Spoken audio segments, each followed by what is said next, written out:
오늘은 요한복음 5장을 함께 보겠습니다.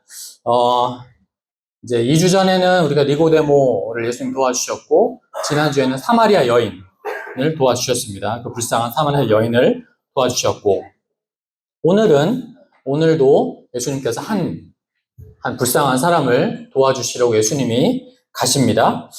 유대에는 3대 명절이 있죠. 유월절도 있고, 오순절도 있고, 또 하나가 유월절, 오순절, 초막절이 있습니다.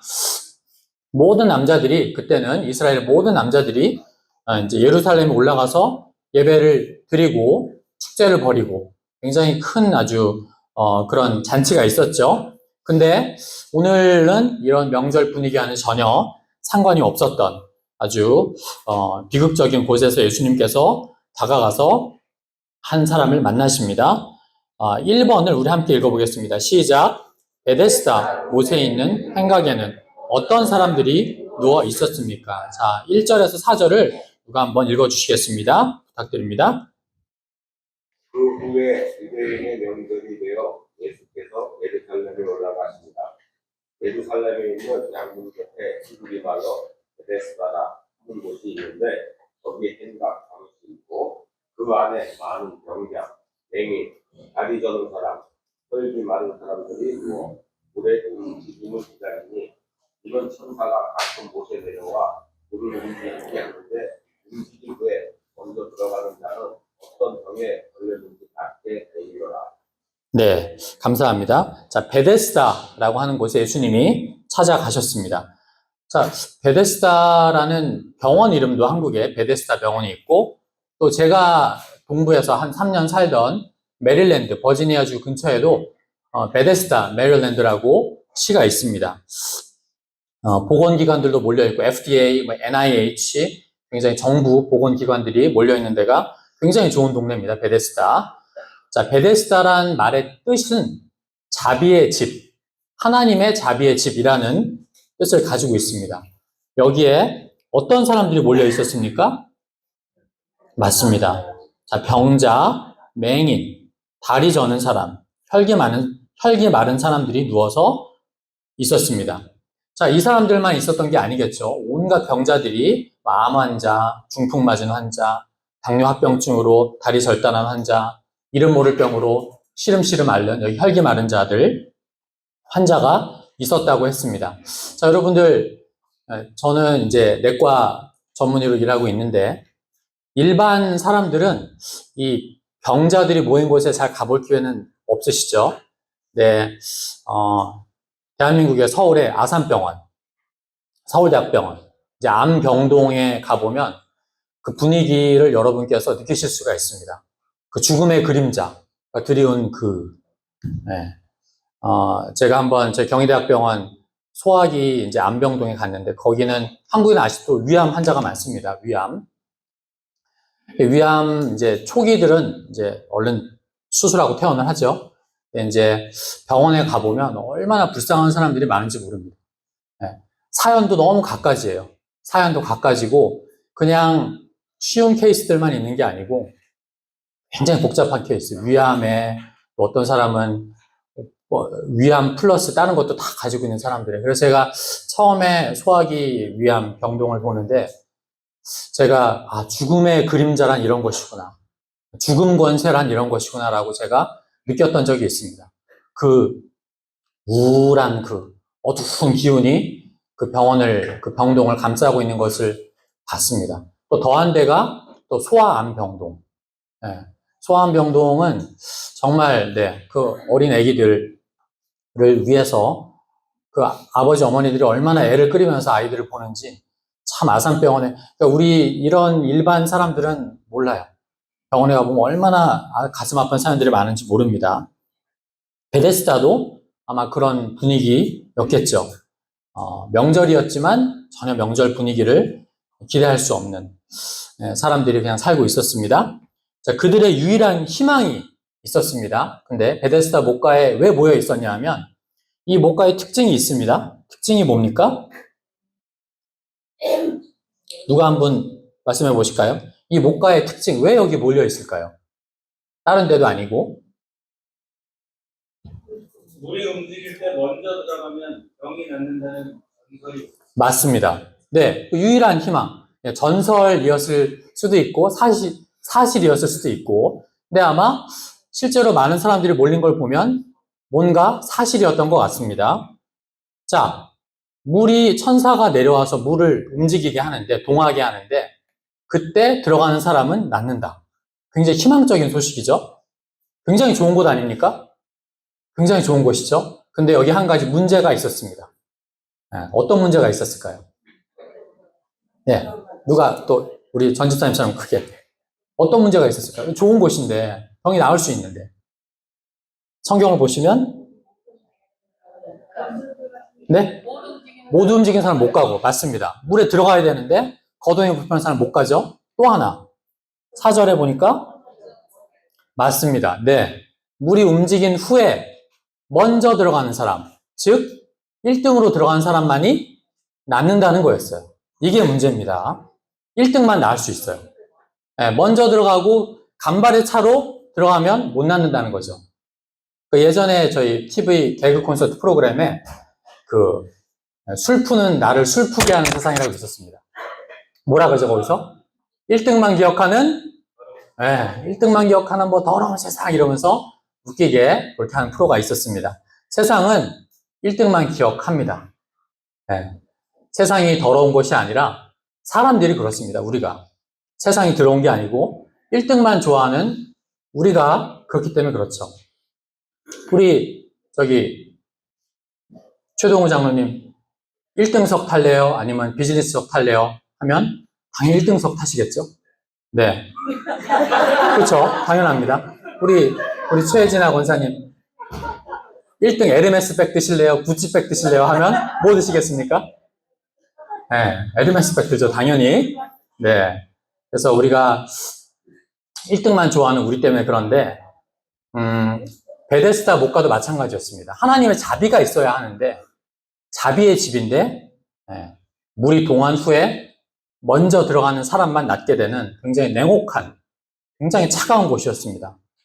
자비의 집은커녕 굉장히 차갑고 치사한 곳이었습니다. 자, 2번 문제를 한번 읽겠습니다. 예수님은 누구를 주목하여 보셨습니까? 자, 5절에서 6절 전반부를 누가 한번 읽어주시겠습니다? 거기 38해 된 병자가 있더라. 예수께서 그 누운 것을 보시고 네, 맞습니다. 자, 거기에 몇 년이나 된 병자가 있다고 했습니까? 38년 된. 우리가 감기만 한 일주일 알아도 죽겠다고 찾아옵니다. 저한테 내과로. 죽을 병이 아닌데 우리가 1, 2주만 아파도 정말 그래요. 근데 38년 동안 아팠다고 했습니다. 그 삶을 여러분 상상해 보십시오. 38년간. 근데 38년간 아픈 것도 아픈 건데 누워있다 그랬습니다. 38년간 누워있다고 하는 거 보니까 아마도 중추신경계, 의사로서 추론을 해보면 중추신경계, 뇌나 척추 쪽에 뭔가 문제가 있지 않았을까. 풍을 맞았거나, 파킨슨이거나, 아니면 뭐 운동하다가 경추신경이 끊어졌거나. 그래서 굉장히 비극적인 상황이었습니다. 자, 우리말에 긴 병에 효자 없다. 네, 맞습니다. 안타까운 말입니다. 효자도 긴 병에는 두 손 두 발 든다는 겁니다. 왜 그러냐? 병도 병이지만 이제 병이 오래되면 그 병자들의 마음에 병이 듭니다. 마음의 병이 생깁니다.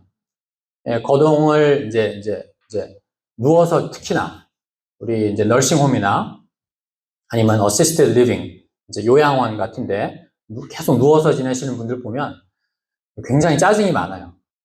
굉장히 원망이 많습니다. 다 옆에서 해주는데도. 그래서 그분들이 어떤 그런 이 38년 된 병자도 그럴 수 있었겠죠. 그를 도와주던 처음에는 이제 병원에 가면 이제 대학병원이나 종합병원 같은 데 가면 이제 301호실 한 4명, 한국에 4명 있고 여기는 한 2명 있죠? 친해집니다. 서로 병자들끼리. 나는 여기가 아파서 오고 넌 여기가 아파서 오고 아유 같이 간식도 나눠 먹고. 근데 이제 38년이나 됐으니까 그 병자를 다 이제 부담스러워서 많이들 떠나갔습니다. 그 사람들이 이래서는 안 되겠다. 순번도 뽑아서 기다렸겠죠? 아, 내가 1등으로 들어가고, 너가 2등으로 들어가고, 너가 다음에 들어가라.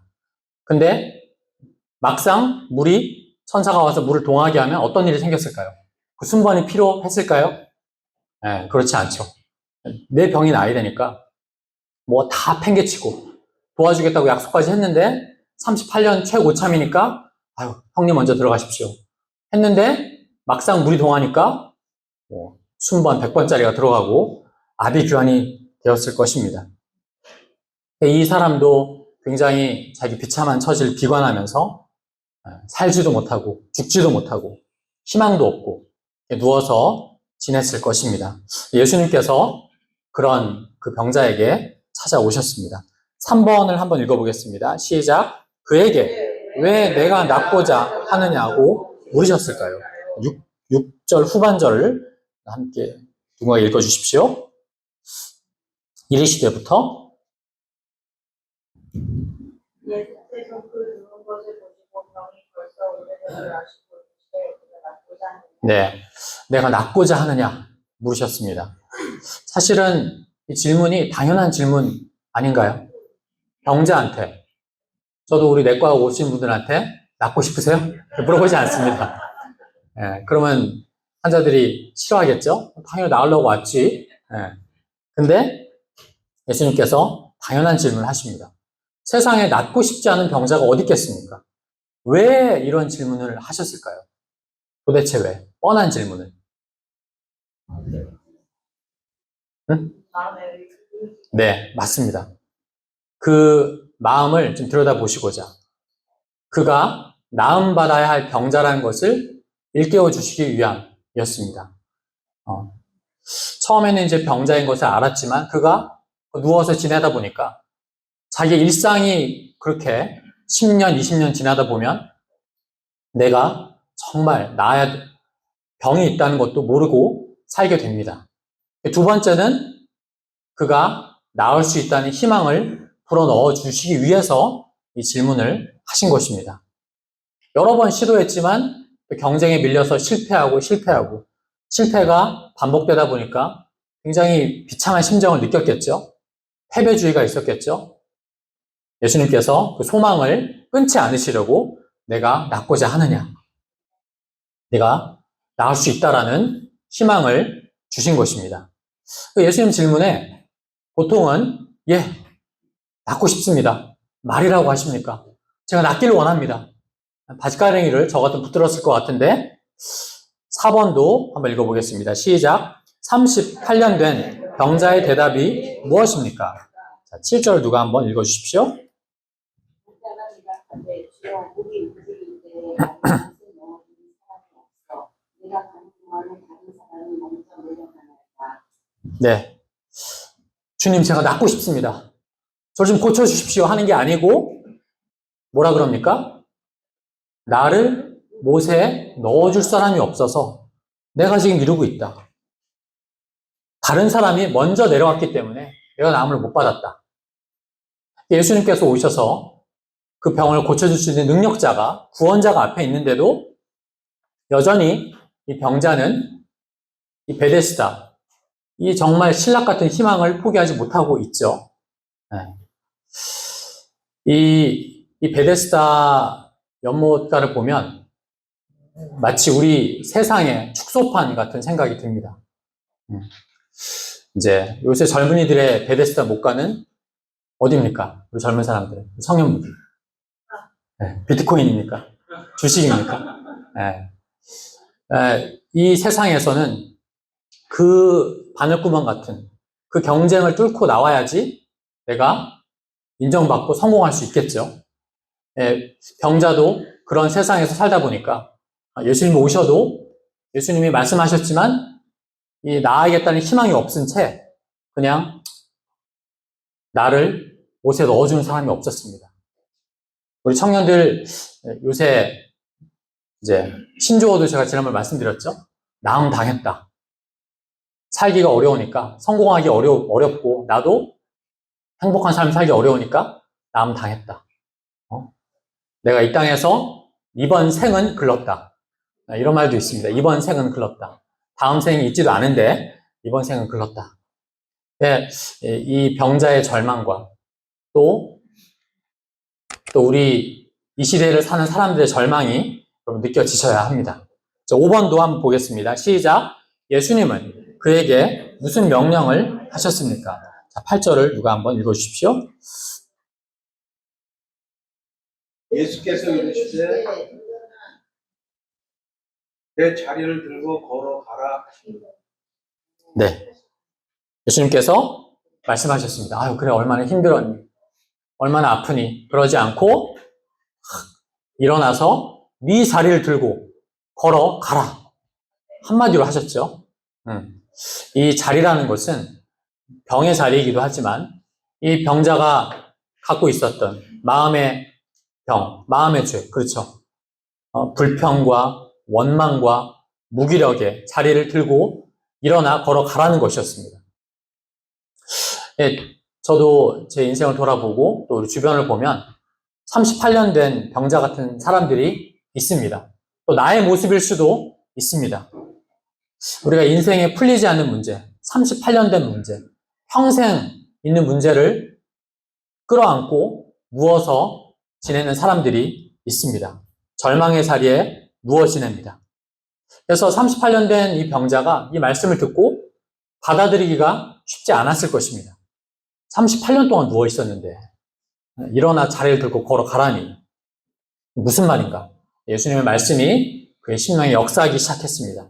믿음을 불어넣어 줬죠. 6번을 읽어보겠습니다. 시작. 그가 예수님의 음성을 들었을 때 어떤 놀라운 일이 일어났습니까?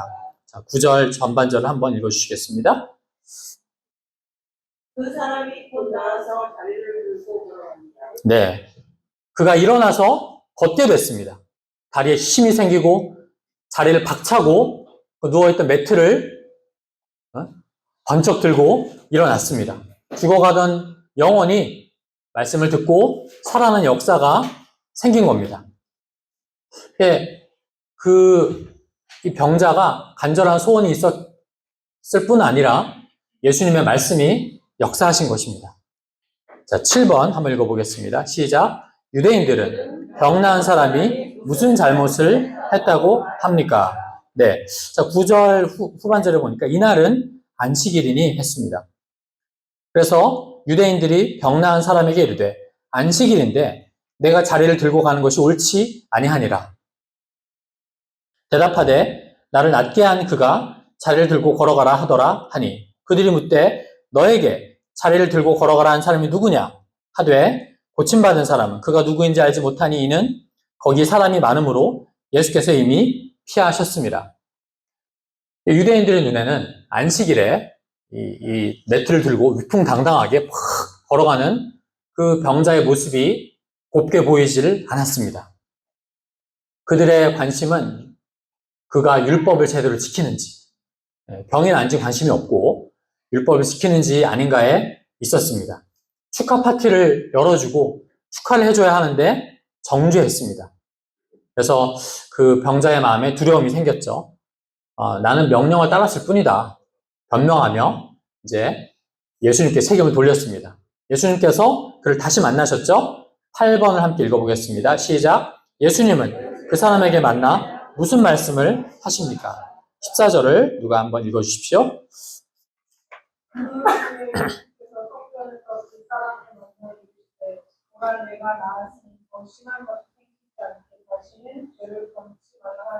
네, 감사합니다. 보라, 내가 나았으니. 자, 우리가 구원받고 또 새로운 인생, 물이 포도주 된 것 같이 사마리아 여인이 이제는 참 만족을 얻는 인생으로 세상 성공만을 위해서 세상에서 내가 인정받기 위해 살아왔던 니고데모가 진정한 거듭난 사람으로 된 것처럼 또 38년 된 누워만 지냈던 병자가 이제는 일어나 걷는 인생으로 보라, 내가 나았으니. 저는 우리가 늘 이 구원의 은혜를 기억하는 것이 또 나누는 것이 굉장히 중요하다고 생각합니다. 기도할 때도 마찬가지고 그리고 이 은혜를 나눌 때 마찬가지고 나의 예수님 만나기 전 모습이 어떻게 변화됐는지 항상 기억하고 나눠주시기를 바랍니다. 네. 성경에도 하나님께서 그 절기를 지키라고 하신 것도 네가 그렇게 애굽에서 종살이 하던 때를 기억해라. 네가 그렇게 광야에서 집도 절도 없이 떠돌던 그때를 기억해라. 그래서 그 절기를 만드셨던 것처럼 예수님께서 보라, 내가 나았으니 기억하라는 것이죠. 더 심한 것이 생기지 않게 다시는 죄를 범치 말라.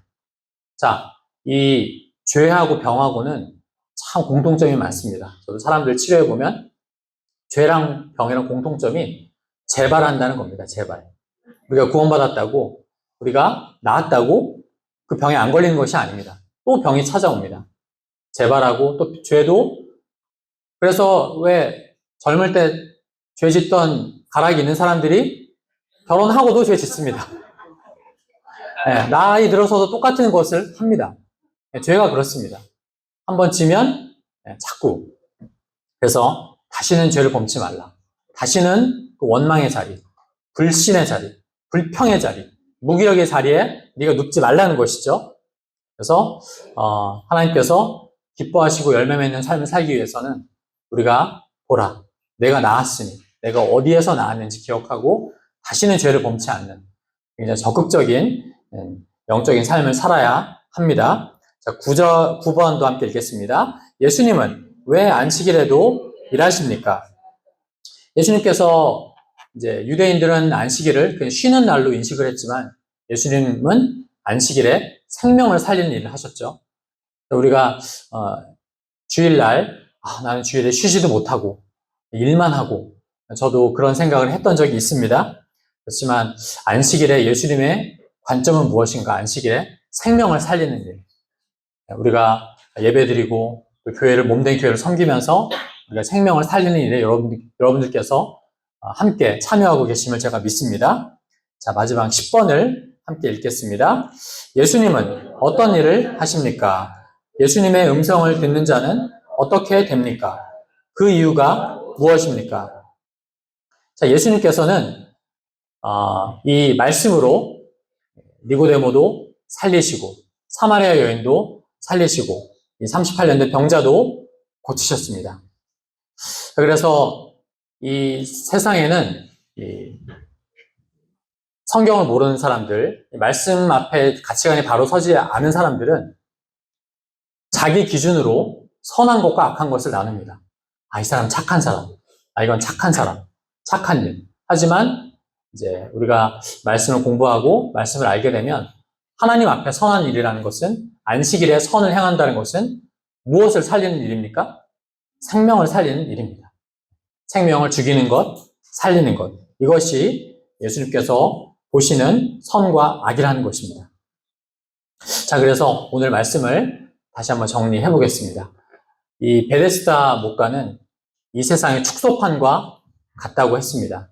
제가 오늘 마지막으로 저의 요약과 적용을 적었는데 잠시 말씀드리면 정말 제가 세상을 살고 학교를 다니고 이제 저도 세상에 나와서 잡을 잡고 살다 보니까 이 베데스다 목가와 정말 똑같다라는 생각을 하게 됐습니다. 그러면서 물론 능력이 원래 있고 잘난 사람들은 빨리 병이 나아서 나가고 세상에서 살만하게 되지만 그렇지 못한 우리 청년들을 제가 많이 보게 됐습니다. 그들 가운데 절망이 있고 어두움이 있고 나는 안 되는구나. 해도 나는 별 수 없구나. 특별히 한국 청년들도 그렇지만 여기 이민교회 청년들도 그런 형제 자매들이 많이 있는 것을 제가 보게 됐습니다. 그래서 우리 안에 있는 내가 왜 이렇게 살아야 되는가에 대한 그런 원인을 다들 외부에서 찾습니다. 내가 좋은 학교를 못 나왔기 때문에, 나를 모체에 넣어줄 사람이 없기 때문에, 내가 평범한 가정에서 태어났기 때문에, 내가 인물이 그렇게 뛰어나지 않기 때문에, 나를 도와주는 못에 넣어줄 사람이 없기 때문에, 그런 우리 주변 이웃에게, 우리 청년들에게 여러분께서 이 말씀을 가르쳐주는 성경 선생의 역할을 감당하시길 바랍니다. 일어나 내 자리를 들고 걸어가라. 더 이상 불평과 원망의 자리에 있지 말고 일어서서 자리를 들고 걸어가서 정말 하나님께서 주시는 인생을 네가 살아라. 네, 이런 귀한 말씀을 전해주시는 성경 선생으로 이제 요한복음 2장부터 5장 짧게 배웠지만 2장, 3장, 4장, 5장 여러분께서 충분한 성경 선생으로 살 수 있을 것으로 제가 믿습니다. 수고하셨고 오늘 그 요약과 적용은 제가 늘 말씀드리지만 적어서 은혜를 나누고 싶으면 따로 연락하시면 함께 모여서 또 함께 은혜를 한번 나눠 보겠습니다. 감사합니다.